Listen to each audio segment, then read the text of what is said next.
What's up, guys? It's Callus back with more Pokemon Perfect content. This is the semifinal, the other semifinal of our first open of the year for ADV.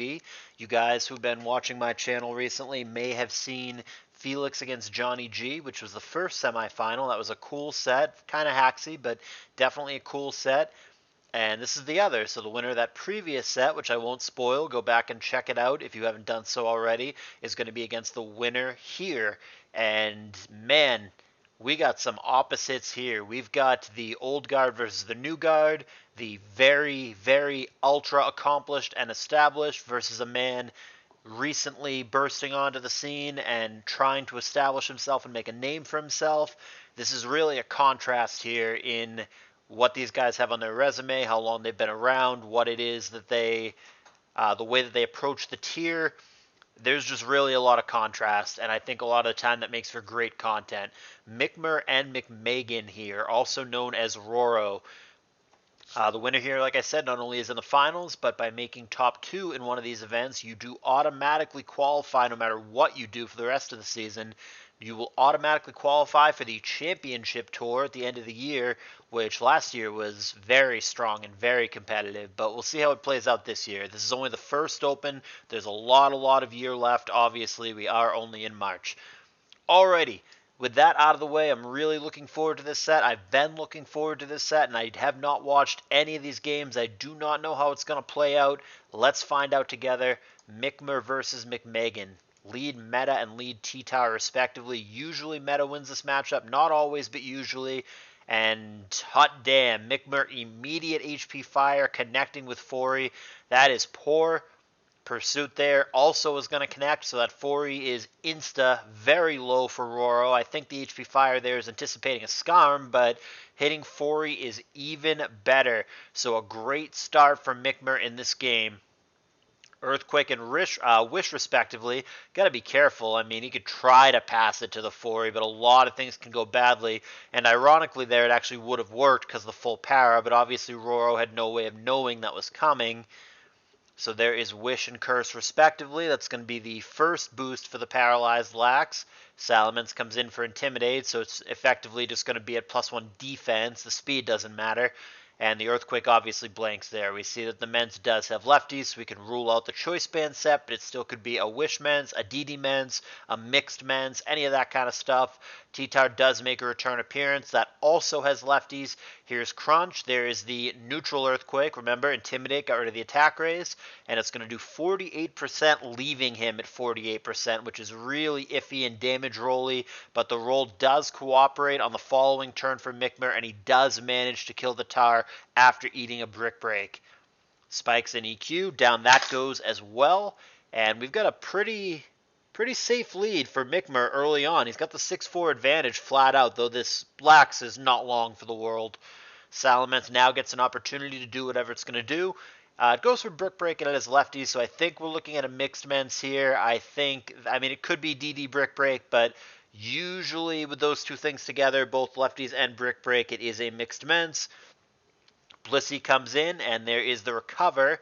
S-Toss, why not? But the spikes did get spun away there, and there's no way for Roro to reestablish those.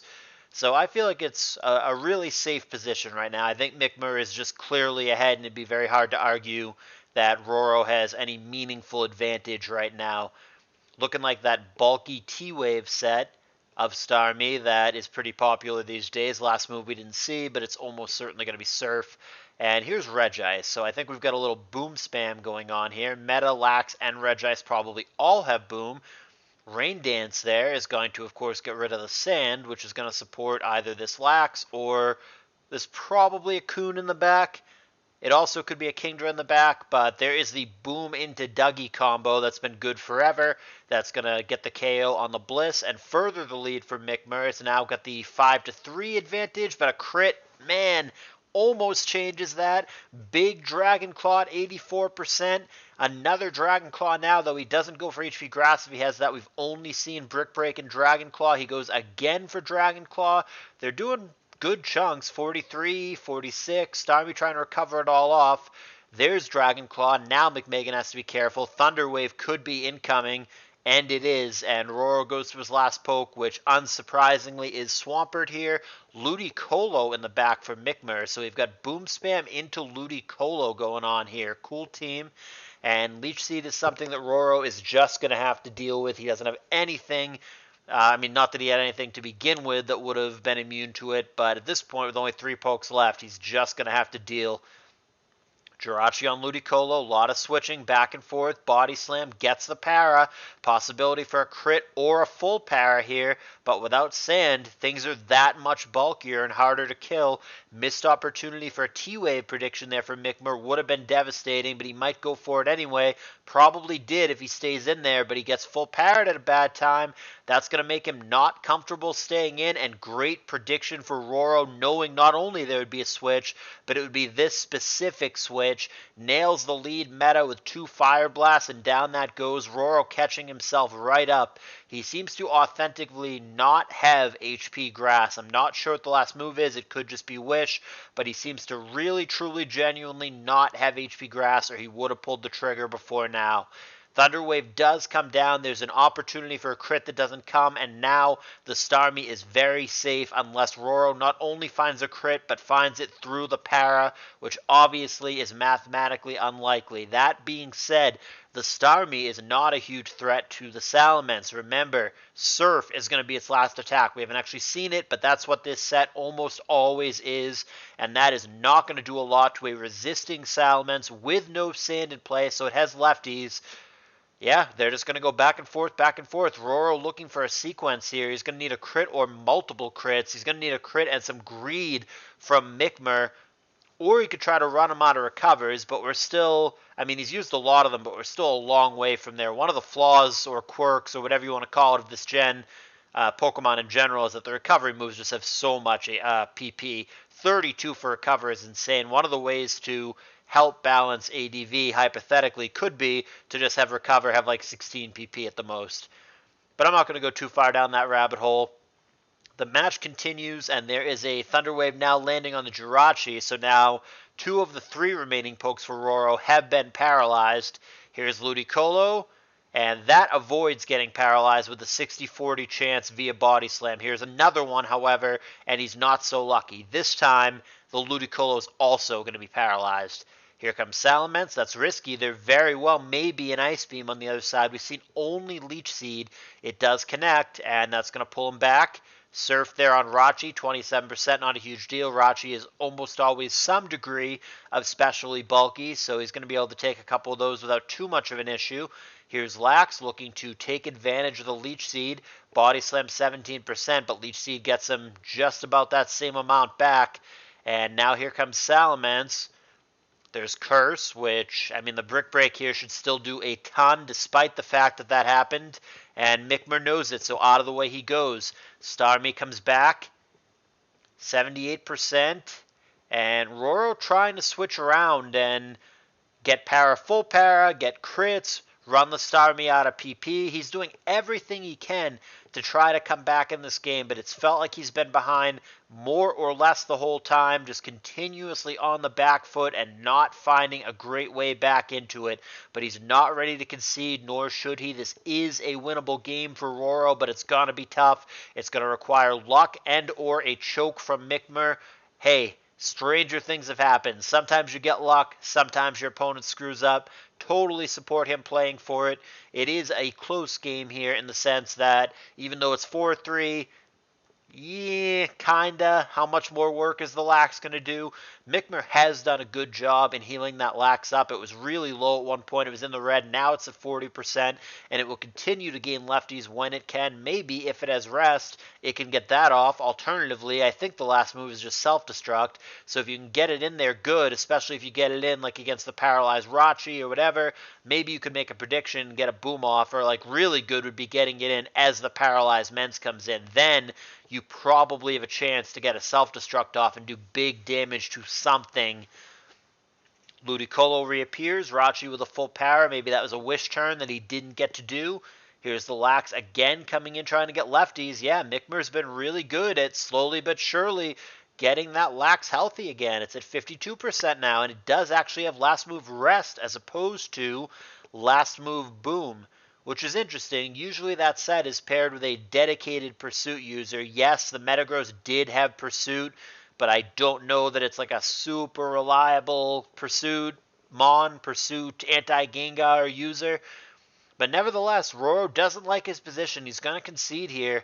I guess I can't blame him. I mean, this would drag out for a hot minute, and I think it's very difficult, not impossible, but very difficult for Roro to win.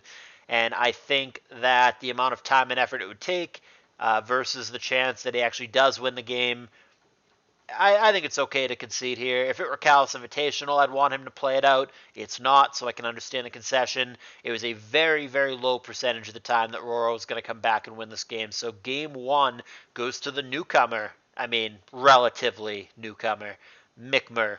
Over Roro, pretty good, pretty impressive, but it is a best of three. Beating Roro in one game, all right, shit happens, nobody's invincible, but can you beat him in a best of three set? That would be very impressive to beat one of the best ADVs ever. Let's see if he can manage to do exactly that. Here is game two. Mikmer and Roro, same positions as before, and it's the same meta lead for Mikmer as before, but Roro with a completely different from before. He's got a Milo and he's got a Hypnosis, and it did connect, but it connected with a Celebi, which we all know has Natural Cure. Looking like some kind of balance or physical offense from Roro, and Mikmer, on the other hand, actually it looks like the same. Balance or physical offense, maybe a mixed offense. Here comes the Celebi switch, that again gets hit with Hypno. Mikmer ultra paranoid about getting something more relevant than the Celebi, something without Natural Cure, hit by the Hypnosis, and Roro went for the prediction there, thinking Celebi would go out, trying to get something else with Hypno, but it did not play out in that way. Now Celebi wakes, and he's going to dance up, but there's an Intimidate as well, so he's actually at +1. He's got to be careful with the Salamence. We see that the Salamence is faster by seeing who takes the sand damage first. So he gets a Fire Blast off, and now we're looking at a +1 arrow for Mikmer. Gyarados comes in for Intimidate, so the arrow back to neutral is going to sub up here. Arrow probably doesn't have lefties. It does not. It is probably subbing down to a Pinch Berry. There's Double Edge. He, of course, doesn't take Recoil because of the Rock Hat ability. There's Rock Slide, and he does not find the flinch that he's looking for. Non-choice banded Rock Slide, obviously not as powerful, as exciting as the choice band variant. Duh. So there is the recover, and Celebi going to sneak in. It's a great opportunity for Celebi to recover here if he's got it, and he does.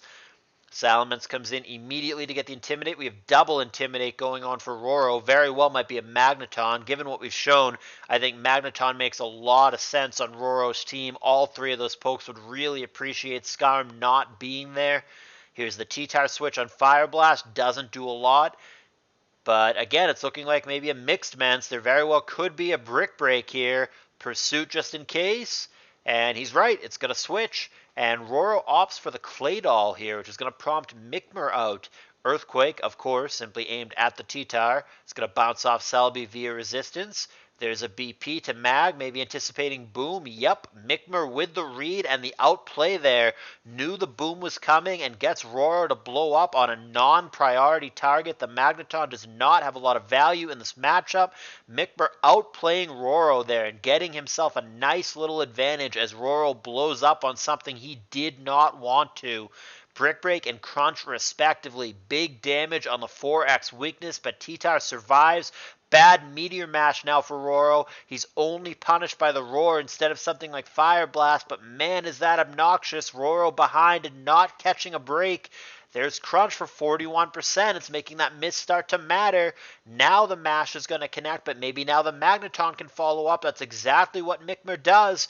Thunderbolt, possibly aided by a Magnet, gets a kill. That Crunch chip damage ended up mattering there because now the Met is dead to the Magneton. That leaves us in a 3-5 situation, and Mikmer once again flat out ahead of Roro. I'm very surprised that Roro in both of these games has seemed just flat out on the back foot against Mikmer here. There is the Rock Slide, and there's the counter, but it comes up short. It leaves the the Metagross at 3%. Meteor Mash and Body Slam. Roro catches up a little bit, but Mikmer still with the big lead, and there is no good switch to Magneton here. The Gyarados better be faster or we are just done here. Gyarados is going to have to outspeed this thing and threaten it with Earthquake. Mikmer believes him. There's the Earthquake. Roro not able to predict that and go for DD or whatever it may be. Aerodactyl now going wild. Rock Slide, 24%. Remember, it's non-CB arrow here, which is why it's not doing that much. But Roro very much back against the wall for the second game in a row. Here comes Gyra getting intimidated off on Selby. Leech Seed Miss might be exactly what he needs. There's the Dragon Dance. Roro looking to make the comeback with the Gyarados sweeper. Can he do it? Hidden power there. Super effective, so it's HP Fly, not Rock. That means Aerodactyl probably very safe against the Gyra. That's going to force Roro, despite the presence of the boost, to get out of there. And now it is Milotic again trying to avoid crits or flinches to not lose this game. He plays aggressively. He goes for the Surf. Now it is 2-on-2. Roro making the comeback. Make it 2-on-1. There's no play there for Roro but to sacrifice. And now it is the Magneton against the Gyarados. Earthquake here obligatory, or Thunderbolt would end the game. This leaves us in a 1-on-1 situation for the game. It is laxed against Gyarados for all the marbles. Body Slam 50% finds the para. That might make it anticlimactic. Should this Body Slam kill, we're done here. He would need to survive and find a critical hit. And he does not manage to do it. He does survive. He does get the attack off, but he does not find the miracle crit that he needs. Roro with a great comeback, but Mikmer holds on by a thread. It looked like Mikmer was ahead in both of these games. It looked like Roro, of course, unsurprisingly, was the better player and made really good comebacks in both of them. Looked like Roro played better in both late games and surged his way back, but he was just not able to go the full way. He comments that the Meteor Mash definitely mattered. It sure did. But Mikmer is going to hang on, and he is going to very impressively and surprisingly get the 2-0 victory over Roro. How about that? A statement set for the up-and-comer Mikmer, and he has won himself not only a seat in the finals, but he's also got himself a spot in the ADV Championship Tournament at the end of the year. That's going to be great to see. I don't want to spoil who his finals opponent is. You guys should have already checked out that set, but it is going to be a great, great final between Mikmer and the winner of the other semifinal. Very much looking forward to it. You know you're going to see it on YouTube. In the meantime, thank you for watching. Cool set. Thumbs up if you think so too, and I will see you in the next video.